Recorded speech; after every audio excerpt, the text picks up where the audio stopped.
शैक्षणिक साहित्य तयार केले, मॉडेल तयार केले. वॉवेल्स, वॉवेल्स किती आहेत? तर वॉवेल्स आहेत 5. हाताला बोट किती आहेत? 5. म्हणून वॉवेल्स लक्षात ठेवण्यासाठी, म्हणून 5 हा आकडा डोक्यात पक्का होण्यासाठी म्हणून आपल्याला ही प्रतिकृती फार उपयोगी पडणार आहे. वॉवेल्स कोणते कोणते आहेत?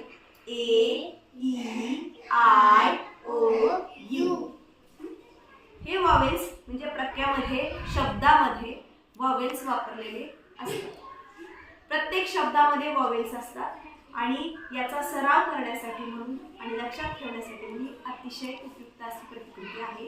ए apple, E elephant, very good, I ice cream, O orange आणि यू अम्ब्रेला. अशा पद्धतीने आपण ही प्रतिकृती, वॉवेल्सची प्रतिकृती तयार केलेली आहे. आता कधीच मुलं विसरणार नाही की वॉवेल्स हे किती आहेत.